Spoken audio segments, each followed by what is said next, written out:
आग के शोले आसमान तक पहुंच रहे हैं। आग के शोले आसमानों से बात कर रहे हैं।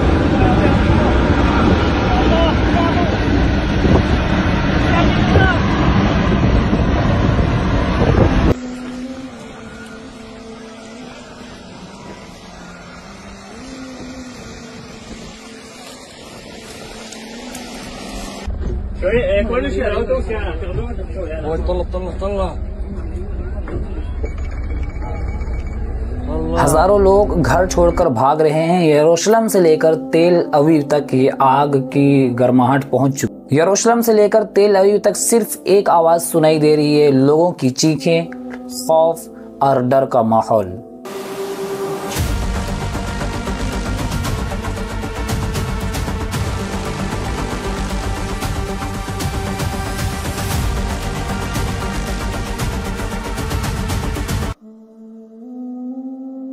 लेकिन सवाल सिर्फ एक है कि क्या ये सिर्फ ये एक वाइल्ड फायर है या फिर ये अल्लाह का अजाब है उस कौम के लिए जो बरसों से फ़िलिस्तीन के मासूम बच्चों पर, फ़िलिस्तीन के मासूम लोगों पर जुल्म करते चली आ रही है। क्या ये अल्लाह ताला का उन पर अज़ाब है? अस्सलामु अलैकुम व रहमतुल्लाह। इस्तक़बाल एक मरतबा फिर आज हम बात करने जा रहे हैं एक ऐसे हादसे की जिसे main stream media natural disaster का नाम दे रही है। लेकिन अगर आप इसमें अल्लाह का अज़ाब और अल्लाह का इंसाफ नहीं देख रहे हैं तो आप अंधेरे में हैं। वीडियो की शुरुआत करें उससे पहले आपसे गुजारिश है कि अगर आप इस वीडियो में नए हैं तो हमारे चैनल को सब्सक्राइब करें और आपसे गुजारिश है कि वीडियो को आखिर तक बने रहें। और अगर आपको ये वीडियो हेल्पफुल लगती है तो इस वीडियो को ज़रूर शेयर करें।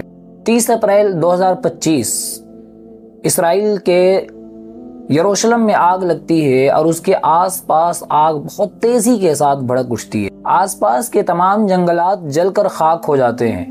12,000 ड्रम्स जो है जलकर बिल्कुल तरीके से ख़त्म हो जाते हैं। हाईवे बंद, लोग अपनी गाड़ियां छोड़ कर भाग रहे हैं।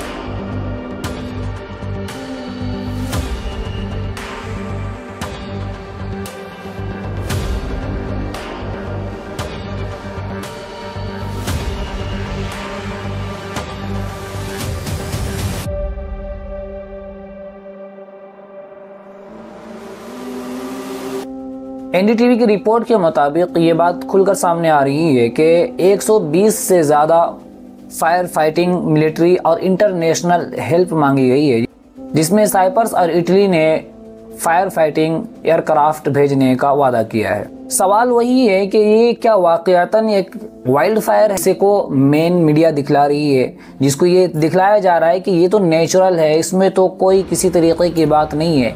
लेकिन अगर आप अल्लाह के इस आयत पर आप यकीन करते हैं जो मैं भी आपको सुनाने वाला हूँ तो आप कहेंगे कि ये वाइल्ड फायर हरगिज़ हो ही नहीं सकता। ये तो अल्लाह का अजाब है जो वाइल्ड फायर के सूरत में नज़र आ रहा है। अल्लाह ने कहा व मकरू मकर अल्लाह वल्लाहु खैरुल माकिरीन। और अल्लाह कहता है कि व मकरू, और वो तदबीरें कर रहे हैं, चालाकियाँ कर रहे हैं, वो प्लानिंग कर रहे हैं। और मकर अल्लाह, और अल्लाह भी प्लानिंग कर रहा है। वल्लाहु खैरुल माकिरीन, और अल्लाह बेहतरीन तरीक़े से तदबीर करने वाला है, बेहतरीन तरीक़े से प्लानिंग करने वाला है। ये कुरान की आयतें कहती है। और फिर अल्लाह दूसरी जगह कहता है कि अल्लाह ने उसे छूट दे रखी है जब अल्लाह की जब पकड़ आएगी, इन बत्श रब्बिका लशदीद, कि बेशक तेरे रब की पकड़ जब आती है तो पकड़ बड़ी सख्त हुआ करती है, इतनी सख्त हुआ करती है कि उसमें वो पिस कर रह जाते हैं। ये आहटें थी, ये बद्दुआएं थी, ये दुआएं थी जो फ़लस्तीन के मासूम बच्चे अपने सर ऊपर कर अल्लाह को पुकार रहे थे। ये उसके तरफ से अब जवाब आ रहा है इसराइल को। मैंने मुनासिब समझा कि एक हदीस भी आपको सुनाता चलूँ। आप सल्लल्लाहु अलैहि वसल्लम की प्यारी सी हदीस है। आप सल्लल्लाहु अलैहि वसल्लम ने कहा कि जिस जगह पर, हदीस का मफहूम है कि जिस जगह पर जुल्म हो रहा हो और लोग उस जुल्म के खिलाफ आवाज़ नहीं उठा रहे हैं, उस जुल्म को गलत नहीं कह रहे हैं, जालिम की तरफदारी कर रहे हैं, या कम अज़ कम जालिम की तरफदारी तो नहीं कर रहे लेकिन उस जुल्म को देख कर खामोश बैठे हुए हैं, अपनी जानिब से कुछ भी नहीं कर रहे, तो अल्लाह का जब अज़ाब आएगा तो जालिम के साथ वो जो खामोश तमाशाई बनकर बैठे हुए थे उन पर भी अल्लाह का अज़ाब आएगा और वो भी उस अज़ाब में पिस जाएंगे। हदीस पाक का मफहूम है। अब सवाल आता है कि क्या हम उन लोगों में शामिल हैं या नहीं? तो जवाबन अर्ज़ ये है कि हाँ, हम उन लोगों में शामिल हैं, क्योंकि बॉयकॉट की बात जब कही जा रही थी तो बहुत सारे लोगों ने ये उंगली उठाई कि बॉयकॉट से क्या होने वाला है। बॉयकॉट से वही होने वाला है, अबाबील चिड़ियों के पैर में जो अल्लाह ने जो कंकरी दी थी उस कंकरी से जो हुआ वही बॉयकॉट से होने वाला है। अगर आपको लग रहा है कि बॉयकॉट से कुछ नहीं होने वाला, तो बॉयकॉट से वही होगा जो जब हज़रत इब्राहीम अलैहिस्सलाम को आग में डाला था नमरूद ने, तो वो जो चिड़िया और वो जो परिंद चरिंद थे, वो जो मेंढक जो अपनी जुबान पे पानी ले जा रहा था, उस मेंढक की जुबान पे जितना पानी था, हालांकि उस मेंढक को ये बात मालूम, आग बुझाई नहीं जा सकती, लेकिन फिर भी वह कर रहा था, क्योंकि कल महशर के मैदान में ये कह सके कि अल्लाह, जब इब्राहीम को आग में डाला गया था, आग में इब्राहीम को डालने वालों में से या फिर खामोश तमाशाई बनकर खड़ा होने वालों में से मैं नहीं था, बल्कि मैं आग को बुझाने वालों में से था।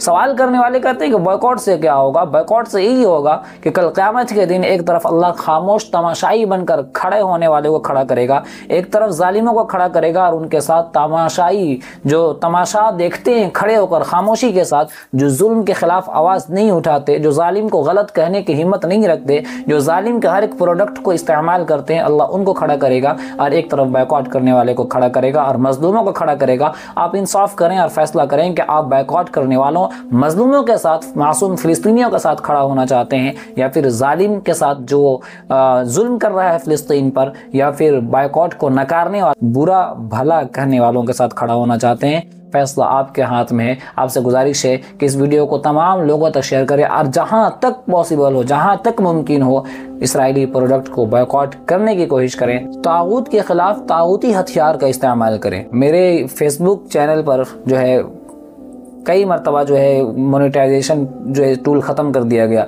और कहा गया कि आपके चैनल अब कभी मोनेटाइज नहीं हो सकता, लेकिन उसके बावजूद मैं डाल रहा हूँ और डालता रहूँगा इंशाअल्लाह। आपसे गुजारिश है कि आप इस हक़ की लड़ाई में ज़रूर ज़रूर साथ देवें और आपसे गुजारिश है कि अपनी राय का इजहार कमेंट बॉक्स में ज़रूर करें। इंशाअल्लाह फिर मुलाकात होगी अगली वीडियो पर। तब तक के लिए इजाज़त। अस्सलामु अलैकुम रहमतुल्लाह।